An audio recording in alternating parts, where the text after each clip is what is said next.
It seems like yesterday when my folks sat me down in our living room that day.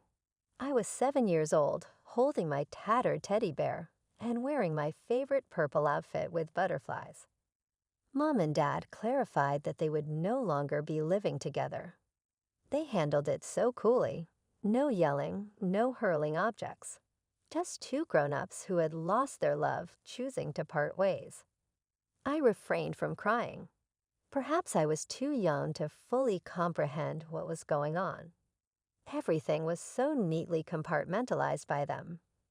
I received 2 bedrooms, Dad got a new apartment, and Mom got the house. 1 week with Mom and 1 week with Dad was the straightforward custody agreement. Additionally, Dad took care of Mom and me financially because he was Dad. Dad met Sarah around a year after the divorce. He originally introduced us at a neighborhood diner, and I can still clearly recall it. Her kid Tommy was seated next to her, playing with his French fries, and she had a lovely smile and caring eyes. "Hi, Brittany," Sarah replied, crinkling the corners of her eyes. "Your dad's told me so much about you." Tommy raised his head from his dish. "Are you going to be my sister?" I liked them right away. Unlike some of Dad's past dates, Sarah didn't put on a lot of effort or pretend to be polite. She was simply authentic, and Tommy became the brother I never had, despite being 3 years younger than me. Richard began dating Mom at about the same time. Mom seemed different after he moved in quite soon. She was distracted and constantly touched her stomach when she thought no one was watching. Emily, my half-sister, was born 2 months after they were married in a modest ceremony at City Hall. I recall observing this small pink bundle in Mom's arms while I was standing in the hospital room. Richard was watching both of them, totally engrossed. As I stood in the corner, moving from foot to foot, I had the impression that I was watching the painting of a portrait of my family, one that did not include me. In the same year, Dad and Sarah tied the knot. Their wedding was unique. They ensured that Tommy and I were involved in every aspect. I was even allowed to assist Sarah in choosing her clothing. Dad made particular promises to Tommy and me during the wedding. "Today, I'm not just gaining a wife," he said, his voice thick with emotion. "I'm gaining another child to love, and our 2 amazing kids are gaining a bigger family." That night, as Sarah tucked me into bed at their house, she kissed my forehead and said, "You know, Brittany, I always wanted a daughter. Thank you for letting me be part of your life."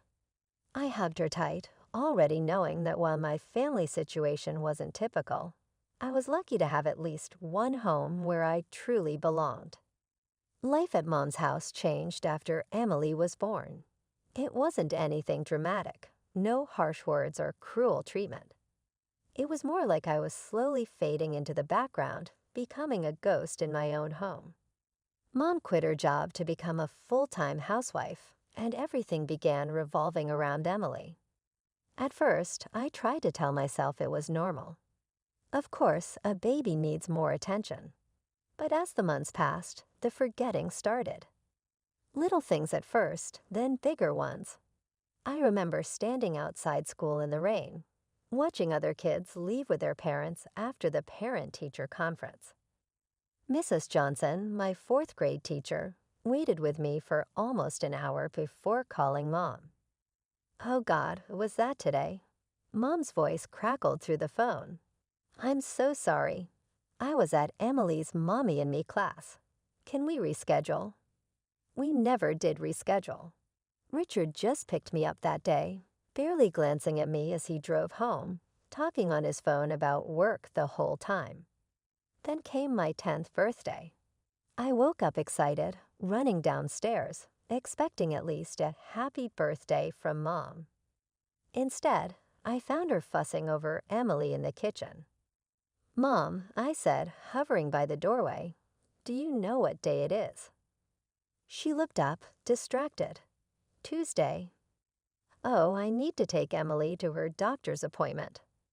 I stood there, my heart sinking. It's my birthday. Her eyes widened. Oh, Brittany, I'm so sorry. We'll celebrate this weekend, okay? I just have so much going on today with Emily's checkup. But the weekend came and went, and no one mentioned my birthday again. It became easier to spend time at Dad's house.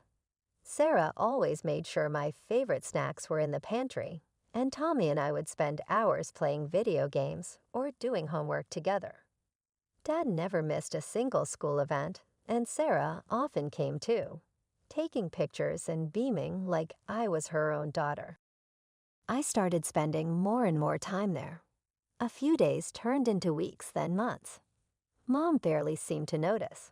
She was always busy with Emily, feeding her, playing with her, taking her to playdates. Richard would come home from work, kiss Emily on the forehead, and retreat to his home office. Sometimes I wondered if they'd even notice if I'd disappeared completely. After about 6 months of me basically living at Dad's full-time, he decided to make it official. I called your mom today, he told me one evening. I think it makes sense for you to live here permanently. You're already here most of the time anyway. And I told her I'd stop the alimony payments since I'm taking care of you full-time now. Within hours, Mom was at the door, all worried looks and loving words. Sweetie, I've missed you so much, she said, hugging me for the first time in what felt like forever. I've been thinking about everything, and I want us to go back to our original arrangement. I want you home with me half the time, like before. I was 12 by then, old enough to see through it, the sudden concern, the promises to do better. It wasn't about missing me, it was about the money. Dad's alimony checks were the real reason she wanted me back. Emily was 5 when she started rubbing it in my face. She would follow me around the house with this smug little smile, dropping her bombs when Mom and Richard weren't within earshot. Daddy says you're not really part of our family, she told me one day while I was doing homework at the kitchen table. He says you're just visiting. I tried to ignore her, focusing on my math problems, but she kept going. Mommy and Daddy love me more than you. Last night, Daddy told Mommy he was tired of you being here, and Mommy said, just wait until you turn 18. Then the money stops, and you'll be gone. It hurt. Of course it did, but I learned to build walls around that pain. By the time high school graduation rolled around, I'd made peace with the fractures in my family. Dad, Sarah, and Tommy sat on one side of the ceremony, while Mom, Richard, and Emily sat on the other. It felt like sitting between 2 different worlds. After the ceremony, Dad hugged me tight. "We're so proud of you, Princess," he said. Meanwhile, Mom and Richard were already talking about my departure before we even left the school parking lot. So Richard said, jingling his car keys, "Have you started packing yet?" They didn't ask about my college plans. They didn't care that I'd gotten into the business program with a partial scholarship. They just wanted to know when I'd be out of their hair. 2 weeks later, I moved my things to Dad's house. I remember sitting in his living room, nervous about asking for help with college expenses, even though I knew he'd never refuse.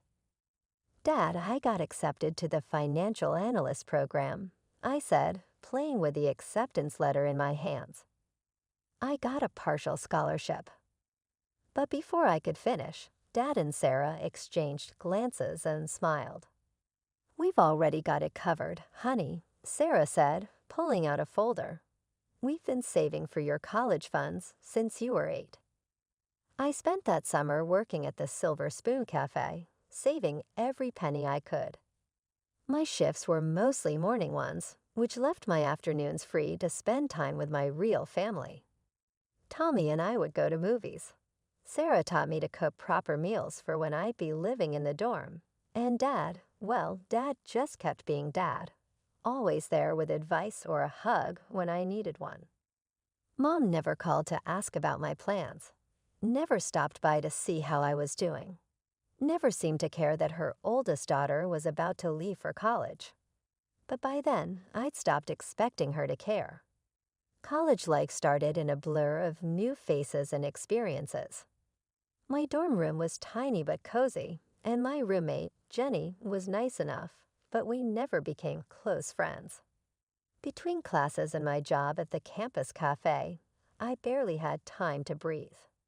But I made sure to call Dad and Sarah at least twice a week. They came to visit whenever they could, and Tommy would tag along, complaining about having to carry my laundry basket, but always bringing me my favorite snacks from home. Mom never called, not once.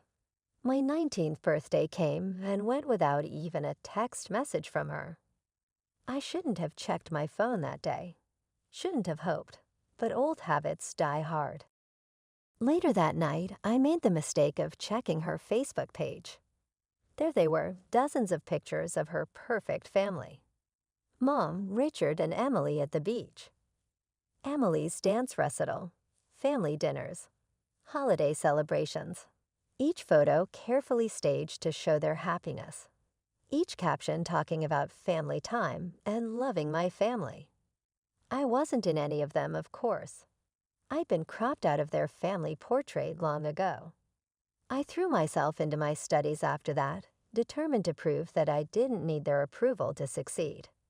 The years flew by, and before I knew it, I was walking across the stage to receive my diploma in financial analysis. Dad cheered so loud you'd have thought I'd won an Olympic medal. After graduation, Sarah approached me with an opportunity. Her brother, Mark, ran a successful investment firm in our hometown, and she mentioned my academic achievements to him. The interview with Mark went well. He was professional but warm, reminding me a bit of Sarah in the way he got straight to the point while still making you feel at ease. "Your credentials are impressive," he said, reviewing my resume. "But I need to be clear, the fact that you're my sister's stepdaughter won't earn you any favors here. You'll have to prove yourself, just like everyone else." "I wouldn't want it any other way," I replied.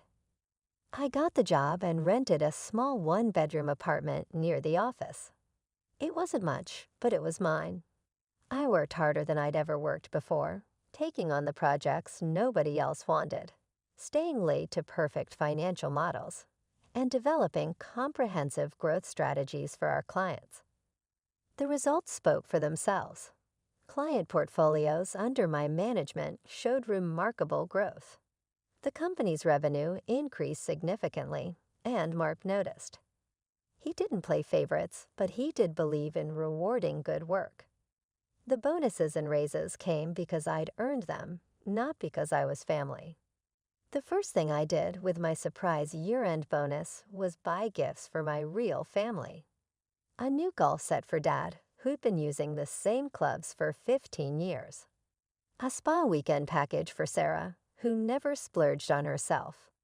The latest gaming console for Tommy, who was still using his old one from high school. Watching them open their gifts, seeing their genuine happiness and surprise, I felt something settle in my chest. I might have been cut out of one family photo album, but I'd found my place in a better one. After 5 years of hard work, I had a solid plan. Every month, I put away a chunk of my salary into my savings account. I researched the housing market thoroughly, looking for the perfect property. I wanted something modest but comfortable, maybe with a small garden. Most importantly, I wanted to make a substantial down payment to keep the monthly mortgage payments manageable. Then came the phone call that changed everything. I was at my desk reviewing quarterly reports when my phone lit up with a number I hadn't seen in years. "Brittany, sweetie," Mom's voice was syrupy sweet. "I've been thinking about you so much lately." I nearly dropped my coffee. 9 years of silence, and now this? "How are you?" Mom asked. I kept my voice neutral. "Oh, honey, I miss you." "We all do." "Why don't you come over for dinner this weekend? Emily's home from college, and Richard's making his famous pot roast." Curiosity got the better of me. That Saturday, I pulled up to my old house in my new Mercedes. Nothing flashy, but reliable and professional. Emily answered the door, looking me up and down with poorly concealed interest. "Nice car," she said, by way of greeting. The house hadn't changed much. Same furniture, same family photos on the walls, still none of me. Mom rushed forward to hug me, acting like we'd just seen each other yesterday. "Darling, you look fantastic. So professional in that suit. Richard, doesn't she look successful?" Richard nodded, pulling out my chair. "We heard. You're doing very well at Mark's company. The family grapevine says you're one of their top performers." Throughout dinner, they peppered me with questions about my job, my salary, my car.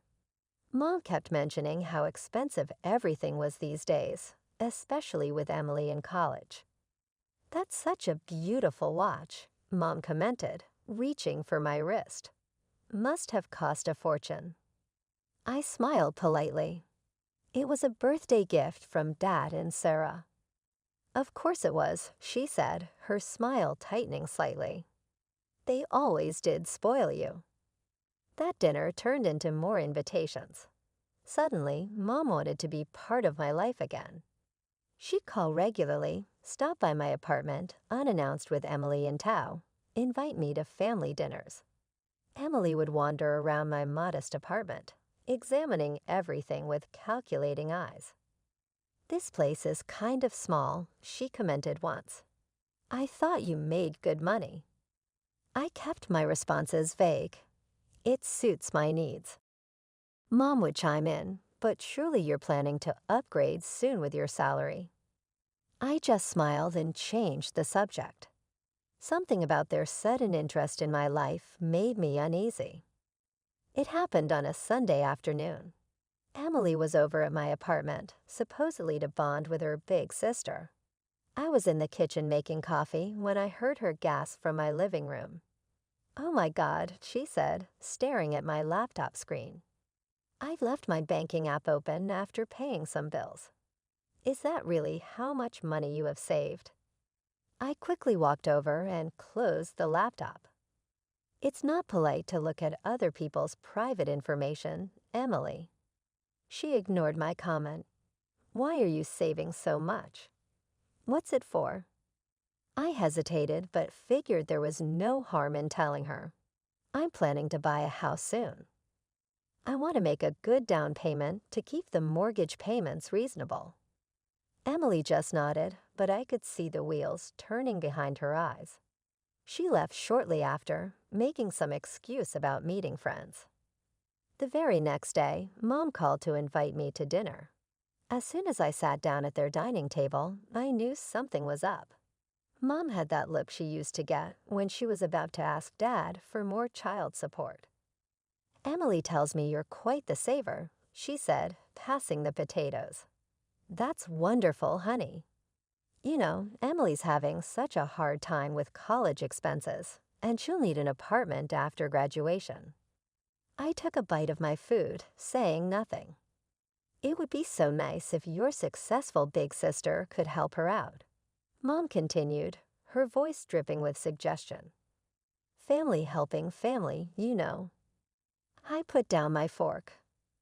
"I don't understand what you're getting at, Mom." "Oh, come on, Brittany," she said, dropping the sweet act. "You're clearly doing very well for yourself. Emily needs help with an apartment, and you have more than enough money saved up. It would be the right thing to do."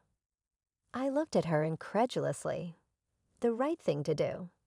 You mean give Emily my house down payment?" "Well, you're already established in your career," Richard chimed in. "Emily's just starting out. She needs the help more than you do." "I'm not established," I said firmly. "I'm working hard and saving my money to build my own future. I'm not giving Emily my savings." Mom's face darkened. "So you're just going to let your sister struggle while you sit on a pile of money after all we've done for you?" I almost laughed at that. "All you've done for me? Like what exactly?" Forget my birthdays, ignore me for years, push me aside for Emily? You're being selfish, Richard muttered, not quite meeting my eyes. A real sister would want to help. A real mother would have been there for both her daughters. I shot back, standing up. I'm taking care of myself first. Emily is your responsibility, not mine. The silence that followed was deafening. Mom sat there, jaw clenched, while Richard glared at his plate. Emily wasn't at this dinner, but I could imagine her reaction when they told her later. Poor Emily, whose selfish big sister wouldn't give her a free apartment. 2 weeks after that disastrous dinner, I had to leave for a business trip to Singapore. Mark had trusted me with an important client presentation, and I'd be out of reach for most of the time due to the time difference and packed schedule. I'll be gone for about 10 days.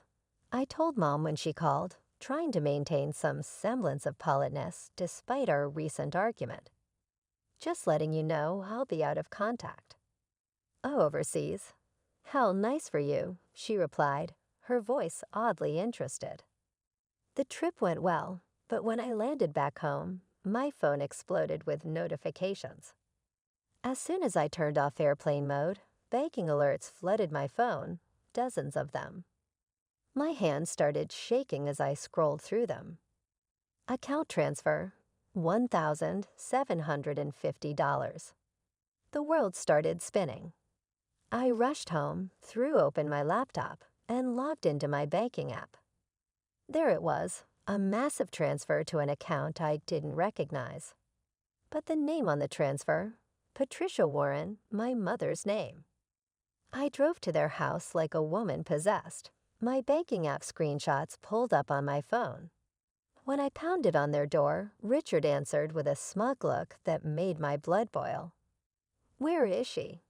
I demanded, pushing past him. Mom was sitting in the living room, calm as could be, flipping through a magazine. "Oh, you're back. How was your trip?" I thrust my phone in her face. "What is this? How did you transfer money from my account?"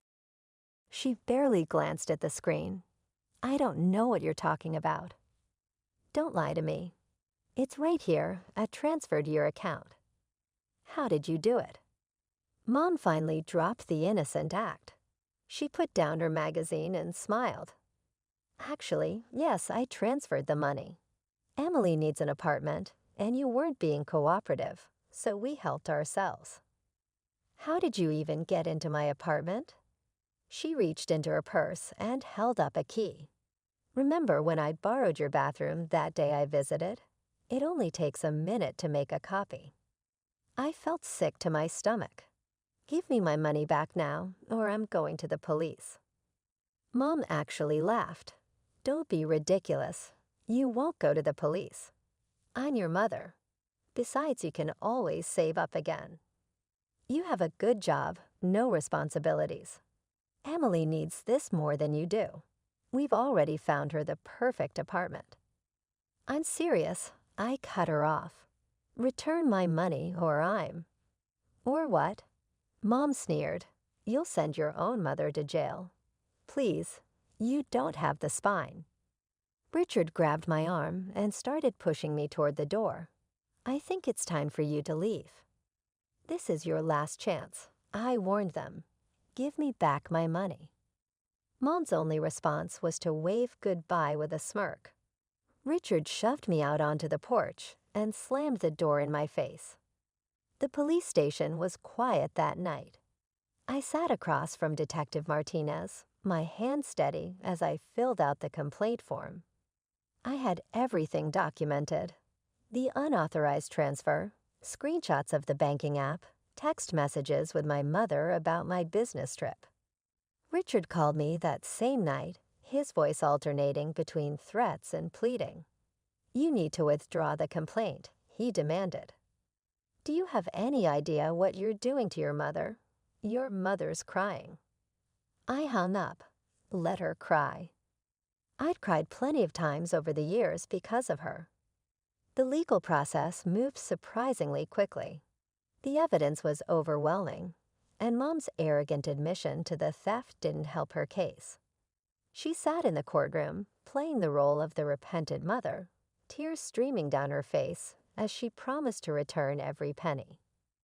"I just wanted to help my younger daughter," she sobbed to the judge. I let my maternal instincts cloud my judgment. I almost laughed out loud. "Maternal instincts? Since when?" The judge wasn't impressed. "Mrs. Warren, your maternal instincts led you to commit premeditated theft and fraud against your other daughter. The only reason you're not going to prison is that you've agreed to make full restitution and have no prior criminal record." She got a suspended sentence and was ordered to return my money within 30 days. I got a restraining order against both her and Richard just to be safe. Dad and Sarah were with me through all of it. They sat behind me in court, brought me dinner when I was too exhausted to cook, and never once said, "I told you so," about letting Mom back into my life. "You did the right thing," Sarah told me after the sentencing. They needed to learn they couldn't take advantage of you anymore. Tommy, in his typical fashion, tried to lighten the mood. "Well, at least now you know for sure which family actually loves you." He was right. The lines were clear now. I had my real family: Dad, Sarah, Tommy, even Mark, who'd been incredibly supportive through the whole ordeal. And then there were the others: Mom, Richard, Emily, who'd shown their true colors in the most dramatic way possible. It's been 6 months since then. While I look for a property, my money is back in my account and producing interest. 10 minutes from Dad and Sarah's house, I had my eye on a gorgeous 3-bedroom colonial with a fenced backyard. This time, I'm the only one with my house keys while the mortgage paperwork is being processed. Mom still makes an effort to connect occasionally, either through mutual acquaintances or family. She says she wants to make amends, she's sorry, and she's changed. However, I'm done offering opportunities to those who view me as merely a resource to be used. I celebrated my impending home purchase with my real family over supper yesterday. I came to the realization that sometimes the family you choose is better than the one you were born into, as we were joking around Sarah and Dad's dining table and organizing my housewarming celebration. Sometimes the best thing you can do for your health is to let rid of poisonous relationships. I'll be signing the papers for my new home in 2 weeks. Sarah has been giving me links to furniture that she believes would look great in my living room, and Dad has already agreed to help me paint the walls. Family should be made up of people that love you, support you, and would never consider harming you for personal benefit. Mom, Richard, and Emily are free to keep their manipulative games and their picture-perfect family. Better yet, I'll soon have a house with just one set of keys, a real family, and a clear conscience.